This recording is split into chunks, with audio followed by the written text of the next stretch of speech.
নমস্কার, আমি ডক্টর রাজেন্দ্র প্রসাদ রায়। আজকের এই অনুষ্ঠানে আমি আমার সঙ্গে পেয়েছি শ্যামল কুমার মুখার্জি। আপনাকে অশেষ ধন্যবাদ আসার জন্যে।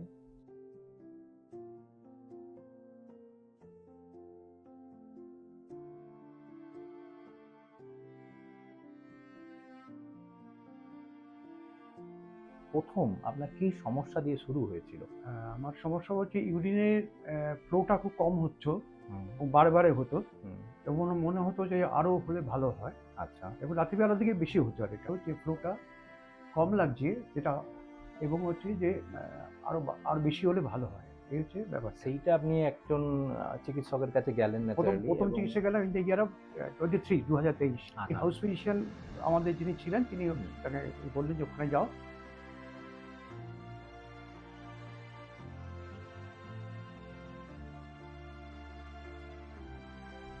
তো ওখানে গিয়ে উনি বললেন যে যেমন টেস্টগুলো যেমন করতে হয় হুম, হুম।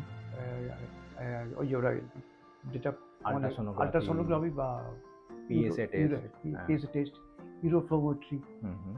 এই সমস্ত যখন করতে বলেন উনি নিয়ে যাই। প্রথম দিকে রিপোর্ট কোনো ভালোই ছিল, অ্যাজ সাচ কোনো মনে হয়নি। পিএসএ যখন ওনার কাছে যখন গিয়েছিলাম তখন 4 ছিল। হুম, সেটা আস্তে আস্তে উনি এই টেস্টটা করতে বলেন বছর খানিক বা 1.5 বছর পরে। এইটা হুম। একটা গ্যাপিংটা হয়েছে। আচ্ছা, যাই হোক তারপরে দেখা গেল যে পিএসএটা 10 হয়ে গেল। আচ্ছা। তারপরে বলল যে আবার উনি করতে দিলেন পিএসএ নেক্সট টাইম সামান্য রিডিউস করলো 8.93 হলো আর কি এরকম। তারপরে বললো যে এটা তো যথেষ্ট নয়, আরও কমা দরকার, একদম নর্মালের দিকে যেতে হবে। তারপরে তখন আবার উনি কি সাজেস্ট করলেন? তখন উনি বললেন আবার করতে হবে পিএসএ টেস্ট আবার 1 মাস PSA পরে। হুম, ওই কতগুলো ওষুধ দিয়েছিলেন সেই মানে ইয়েটা কমার জন্য, পিএসএটা কমার জন্য। কিন্তু দেখা গেল যে ওষুধগুলো খেয়েও কিন্তু পিএসএটা কমলো না, কারণ পরবর্তীকালে 10.88 হয়ে গেল। আচ্ছা। হ্যাঁ, তারপরে তারপরেই আপনার বায়োপসিটা হলো। তারপরে আবার বললো যে আপনি কোয়াড্রা থেকে করুন এটা রিপিট করতে বললেন। রিপিট করতে পারেন। তখন গেল যে 13 মতো হয়ে গেল, 13 13 হয়ে গেল। ন্যাচারালি তখন বললো যে এমআরআই করুন, এমআরআই করতে বললেন।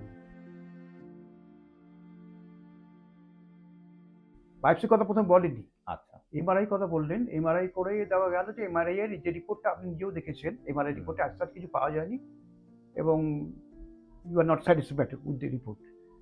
উনি বলেছিলেন যে এমআরআইটা ঠিকই আছে মনে হচ্ছে, কিন্তু অ্যাপারেন্টলি বায়োপসি করতে হবে। হ্যাঁ।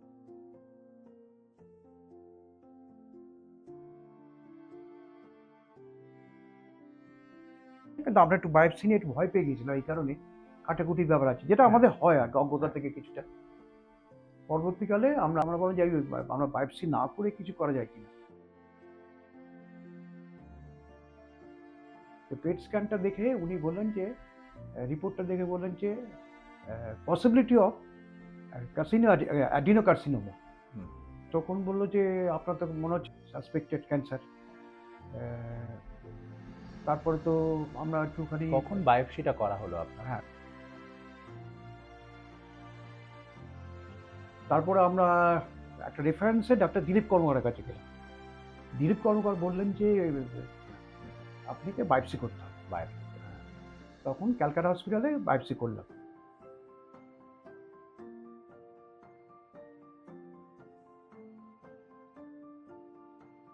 ধরা পড়ল। তো এই যে প্রস্টেট ক্যান্সার যেদিন প্রথম হ্যাঁ। আপনার ধরা পড়লো, হ্যাঁ। সেদিন আপনার মনে কি রিঅ্যাকশন হয়েছিল? কি মনে হয়েছিল? না, এটাকে আমি খুব ইজিলি নিয়েছিলাম আর ইজিলি। ইজিলি যে আজকাল তো সব কিউরেবল হচ্ছে হুম, হুম, হুম। এবং প্রোস্টেট ক্যান্সারটা আমার মনে হয়েছিল এবং যা শুনে টুনে যা মনে হয়েছিল প্রোস্টেট ক্যান্সার অনেকেই পাস্ট হিস্ট্রি আছে, ওটাকে কিউরেবল করা যায় যদি প্রপারলি ট্রিটমেন্টটা করানো যায় বা একদম, অপারেশনটা। একদম।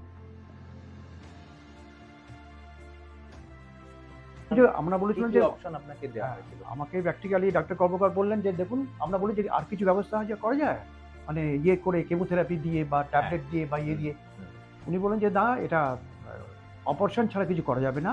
আচ্ছা। আর আমরা বলেছিলাম যে ওখানে তো রোবোটিক করার কথা বলেছিলেন, বলে রোবোটিক ছাড়া তো আপনি ইয়েও করতে পারেন, এই যে যেটা ল্যাপারোস্কোপি। হ্যাঁ।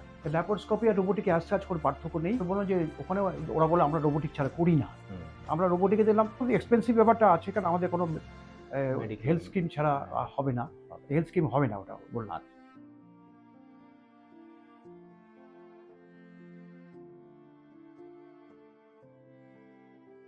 তার কাছে যান, ও যে ল্যাপারোস্কোপি করে, ও দক্ষতার সঙ্গে করবে, এটা বেটার হবে। আমার বাড়ির পরিবার সেটাকে অ্যাকসেপ্ট করলো, দিয়ে আপনার কাছে তারপর আসলাম। আসলাম। হ্যাঁ, তারপরে সমস্ত রিপোর্টটা নিয়ে হ্যাঁ, আপনার তো অপারেশন হলো। অপারেশন হলো।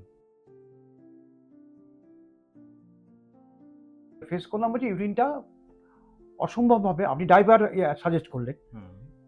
করে টেস্ট করে ডাইপার সাজেস্ট করার পরে দেখা গেল যে আমার দিনের মধ্যে 10টা-12টা করে এই তো ডাইপার প্রথম দিকে আপনার 10টা 10টা 12টা 12টা করে ডাইপার লাগতো। কবে থেকে এই ডাইপার ইউজটা কমতে শুরু করলো? এটা 3-4 মাস পর থেকে, 3-4 মাস পর থেকে ডাইপারটা তারপরে 3 মাস পরে মোটামুটি কটা ডাইপার ইউজ করতে? তখন 4টে-5টা।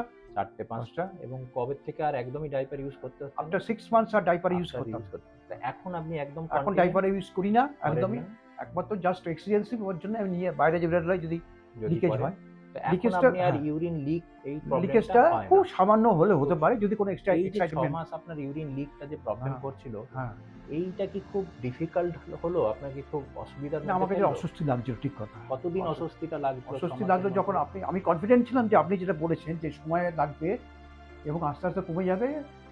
আমরা ইন দ্য মিন ডক্টর কর্মকারের সঙ্গে কনসাল্ট করছিলাম। আচ্ছা। উনি বললেন যে এটা উনি যেটা বলেছেন ঠিকই বলেছেন, টাইম বিং ব্যাপার, এবং সেটা চিন্তা করবেন না, এটা কিন্তু ধীরে ধীরে কমেই যাবে, এবং তাই হলো। না, আমার তো খুব ভালো লেগেছে পিএলএর সম্বন্ধে। আমার আইডিয়া ছিল এখানকার যে ইনফ্রাস্ট্রাকচারটা ভালো, ডাক্তার্স যারা আছেন, এমপ্যানেল ডাক্তার বিভিন্ন যারা ডিপার্টমেন্টে আছেন, এটা আমার আগে থেকে আইডিয়া ছিল। আমার আচ্ছা। যারা এখানে অপারেশন করেছে আমার বন্ধুরা তখন বলে সমস্ত ডিপার্টমেন্টগুলোই যথেষ্ট ভালো, এবং আপনার সঙ্গে অ্যাসোসিয়েট যারা ডাক্তার ছিলেন, যারা ওটিতে বা তার আগে দেখে নেওয়া বিভিন্ন রকম এমার্জেন্সি যে কোনো প্রিকশনারি মেজার্স যেগুলো বলেছি, সবটাই খুব খুব সুন্দর।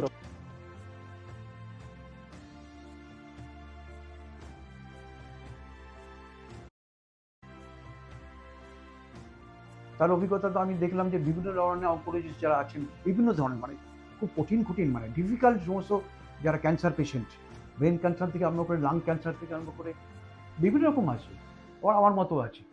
তারা দেখলাম যে মনের জোর এত বেশি তাদের বাঁচার জন্যে আর কি, মত হয়ে বলেছিলাম যে অপারেশন, পোস্ট অপারেশন এবং যেগুলো আমার দরকার, যেটা আমি খুব স্যাটিসফাইড, আমার পরিবারের লোকও খুব স্যাটিসফাইড।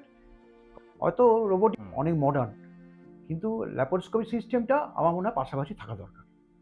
অসংখ্য ধন্যবাদ আপনাকে আজকে আসার জন্য।